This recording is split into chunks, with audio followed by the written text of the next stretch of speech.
Mana qarang. Erkaklarni iPhone telefon deb oladigan bo'lsak, kimnidir eri iPhone, kimnidir Mi turmush o'rtog'i, kimnikidir Samsung.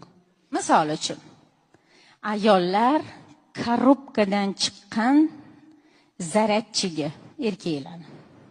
Telefon ertalabdan kechgacha 100% quvvatdan uyga kelgunizcha 5% qoladi, to'g'rimi?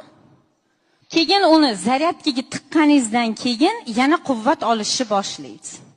Boshida yangi kelinligingizda, yangi pochkada chiqqaningizda qanaqa zaryadchi kiydingiz?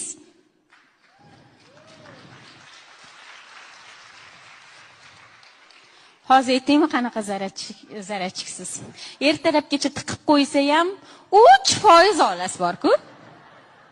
Skochlangan va quvvat bera olmaydigan bo'lganingizdan keyin erkak qatdan quvvat olsin.